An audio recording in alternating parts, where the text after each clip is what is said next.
तो हमारे प्रयास है कि आप थे कि उत्तराखंड की हर संस्कृति का बारे में आप थे जानकारी दिए जो वो को वाद्य संगीत हो या लोक संगीत हो, हमारे जो आर्किटेक्ट जो हमारे मकान छे वो कनवाना छे ना हमारे पुंगड़ों में क्या जमुनो छो और वर्तमान स्थिति उत्तराखंड की क्या है ये कार्यक्रम का माध्यम से हम आप तक पहुँचते हूँ। इबेर हम जय गाँव में छो वे गाँव को नाम छो मंझखोल चैड़ मंझखोल ये गाँव का नाम छे नैनी डांडू ब्लैक छो नैनी डांडा ब्लॉक छो। और हमारे समय पर अंकित रावत जी बैठे हैं, आपको स्वागत है। अंकित रावत का बारे में बता दूँ, आप ग्रेजुएट छन, ग्रेजुएट करने के बाद में यून ITI करी छे और वे के बाद में पॉलिटेक्निकल करी छे और वे के बाद फिर भी आप जो छो अपना साज और बाज का साथ में एक हाजिर छो। तो एक बहुत बड़ी बात है कि अपनी संस्कृति यून पूरी तरह से बचाना है ना कि भाई हमारी संस्कृति है जो ये लुप्त नहीं होनी चाहिए से। वरना अक्सर ITI या पॉलिटेक्निकल के बाद में हर बच्चा हर युवा ही नहीं सोचता कि आदमी कहीं नौकरी कर लूँ, कहीं मुझे एक बेस्ट 1-2 लाख रुपए की सैलरी मिल जा कहीं, लेकिन अपना धरती से जुड़ा चाहिए। अंकित रावत जी, आप अपना बारे में जरा कुछ बताने का प्रयास करें। जी, मेरा नाम जानकी बगौर जी बता अंकित सिंह रावत। मिलापुर हाई स्कूल तक इंटरमीडिएट तक पढ़े एक ही गाँव में करी और वही का बाद Milapur graduation Kotdwar PG college Kotdwar बेटे करी। वही मिल वही दौरान ITI भी कर जो और वही के बाद मिल पॉलिटेक्निक करी DBIT Dehradun Devbhoomi Group of Institution वक्त बेटे मिलापुरी पॉलिटेक्निक भी कंप्लीट करी। वही बाद जब अब हम हालात देखना चाहो कि शहरों का गांव में लोग नहीं रहना चाहिए, गांव में मतलब बेरोजगारी की वजह से लोग पलायन करना चाहिए, गांव का गांव खाली होना चाहिए। फिर हमें थोड़ा बहुत हमारी संस्कृति भी क्या चाहिए विलुप्त तो होनी चाहिए।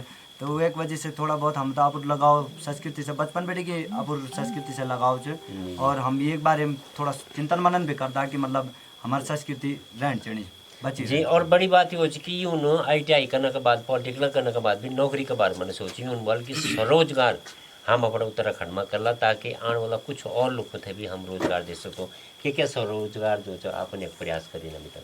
प्रयास तो जी अभी हम अभी तक पहली सीढ़ी में चाहो करना चाहो तो हम पहले शहद उत्पादन के बारे में सबसे पहले हम ये सोचना चाहिए कि सबसे पहले अपना गाँव में शहद उत्पादन किए जाओ कि यक बहुत सारा इन चीज थी मतलब जैसे ये चीज़ हो सकते जन कि आप तक आज तक अभी तक कह निकाय नहीं थे। दूसरी फिर इन कि हम और चीज़ भी सोचना चाहिए कि आप गाँव जन हमारे खेती बाड़ी जो चीज़ जितनी मात्रा में जो हो मतलब कुछ योजना जो सरकार की जो योजना है ना उनके बारे में जानकारी लेना छो आप प्रधान जी वही के बारे में। हाँ, एक बारे में हम जानकारी ले छो कि मतलब मुख्यमंत्री जी द्वारा एक योजना चलाई चाहिए तो वही का अंतर्गत आन चीज मतलब ये में कुछ हद तक सब्सिडी भी मिलती।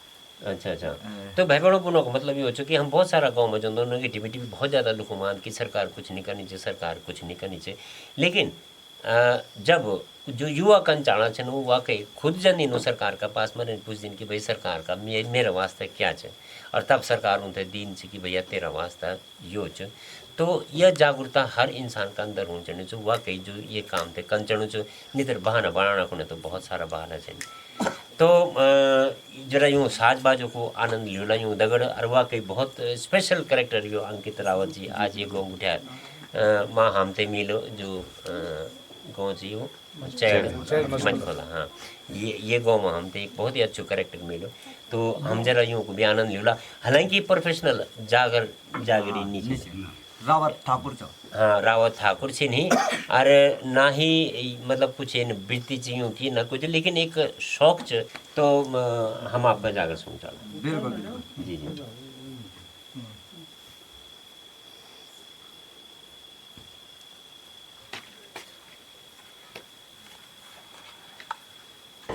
हरि गंगा बोलो हरि हरि तारा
दे मामो भगया पहनाया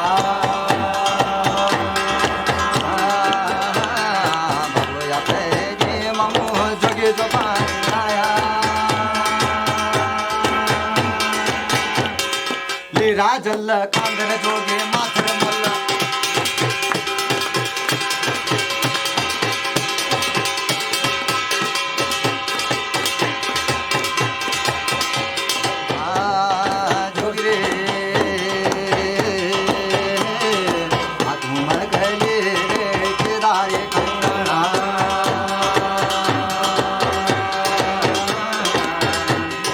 कानों में पैरी रे जोगे भेड़े का मदरा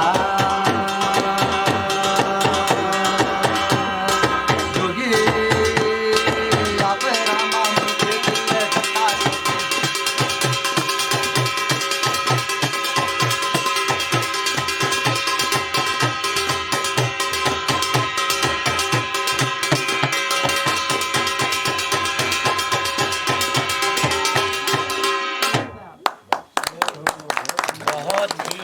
बहुत ही सुंदर जागर तो मैंने वाकई बहुत सारा सुनिया छे अपना जिंदगी में, लेकिन इन जागर इन ताल में हाँ पहली बार बहुत ही सुंदर कला बोलूँ आपको और बहुत ही सुंदर आपको साज बात है। तो भाई बहनों उम्मीद है कि आप थे कि ये कार्यक्रम में अंकित राव जी की ये प्रस्तुति बिल्कुल पसंद है वही, तो इन्हीं हम लोग गाँव गाँव में जाना रोला और फिर लोगों की प्रतिभा थे आप लोगों का समझी जो गाँव की प्रतिभा है जो बिल्कुल विलुप्त प्रतिभा है जो थे अभी तक कोई मंच नहीं मिलू तो प्रतिभा होते आप लोगों का समझ लाना बहुत बहुत धन्यवाद।